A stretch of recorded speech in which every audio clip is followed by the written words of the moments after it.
cities which were supposed to be smart. I mean, say 100 cities, and if you have 5 lakh crore for each city as an infrastructure development for making it a smart city, now we are talking about serious money at the end of the day. We are talking about 500 lakh crore. GDP of India is 250 lakh crore, right? And we may have started this operation called a smart city, but you can never have twice your GDP invested in 5 years. It's a practical impossibility. Instead of this 500 lakh crore that you were planning or even dreamt in your head that you will try and invest, if you put 50 lakh crore into the cities, you turn the entire context of rural India. You made it richer with peanuts. In just 10% of the money, if you put 50 lakh crores in today's rural India, you touch agriculture, which is 50% of your population. You make them rich, you give them the technology. You've seen Israel. What they have done, they don't have anything. They don't have water, they don't have fertile land, they don't have anything. They just use technology, water till the last drop concept, to everything, and then they have turned their entire equation of agriculture. Now with this small amount of money, you can, if you can make a change in 50% of the life of people in your country, it's a very big thing. And this is your poorest segment of people. If you begin today and let's say you invest in 5 years, within the next 10 to 15 years, your so-called below poverty line people will be very, very rich. So there is an advantage economically, as we spoke about. We are not wasting taxpayer money. Second thing, because you don't have to invest so much in cities. You have to understand, let's say if there's a migrant population coming to a city, one has to look at housing, one has to look at food to be delivered to them in the city. You have to look at schooling, because they are going to have kids and kids are going to come. You need school infrastructure, you need transportation infrastructure, you need health infrastructure, and a lot of things you have to subsidize because it's for the migrant population and they don't have the money. So you have to build all these things and then you have to give it to, you have to make it available at a subsidized rate back.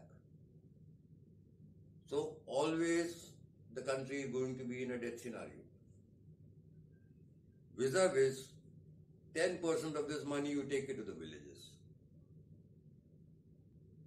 And you start taxing the farmer even if it is 2% or 3%, I'm not saying much. Once they start making the money, not right now. The advantage would be today if let's say the GST is at 18%, we can bring it to 12%. If our income tax is at 30%, we can bring it to 20%.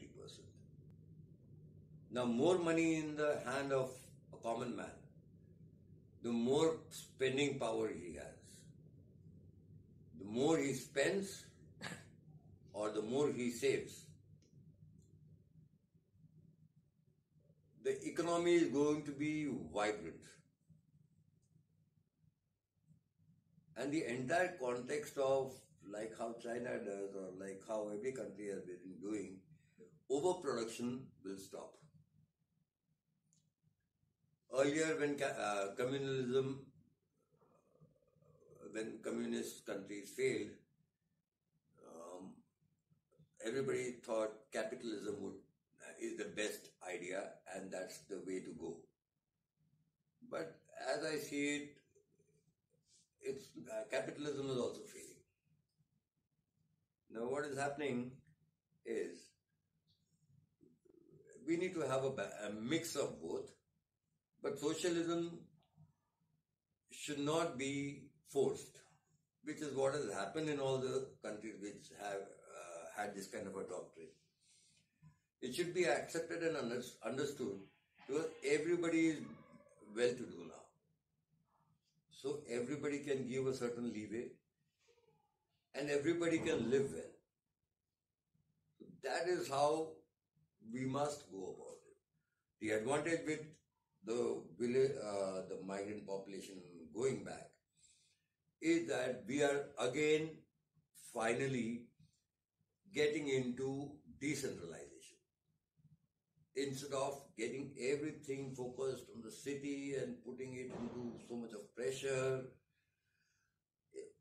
once the people have gone back to their villages, power itself can be decentralized. India today, if you see politically, it's a very centralized power concept. Now the power should slowly translate to the Gram Panchayat level. Now with these villages, once they are thriving economically, there are other advantages that we have. This government, so to speak, I find it to be very smart. I'm not belonging to any political party. But this new education policy is a very smart thing. It's based on vernacular education systems, which is how India was earlier. Instead of this colonial kind of an education system that we had, that is one part. The second part is when a kid leaves the village, goes to a city, there is a disturbance in the social fabric. That stops. There is a lot of community scenarios happening in villages compared to cities. Many of our villages, most of them, have a lot of tourist potential as well, which we never were able to do. If you see any let's say a tourist spot in Europe or wherever you want to see in the world, they will have one bloody building. They will keep it very beautiful because that is their only source of tourism. In India, we have tourism in every nook and corner of the country. All practically you turn a road around and you will find another place. But we've never had the money to enhance it, glorify it, market it, promote it,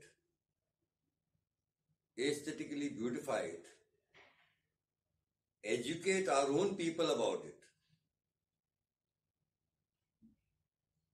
All this money that is saved, instead of wasting in 100 cities, if for 10% is transferred to all these smaller areas, even a little, it doesn't require too much. You have so many Shani Mandirs here, you have 12 Jyotirlingas. What is the state? You don't even have parking facility. You don't have even hotel facilities. We talk about Ayodhya. I don't know how many people have gone to Ayodhya.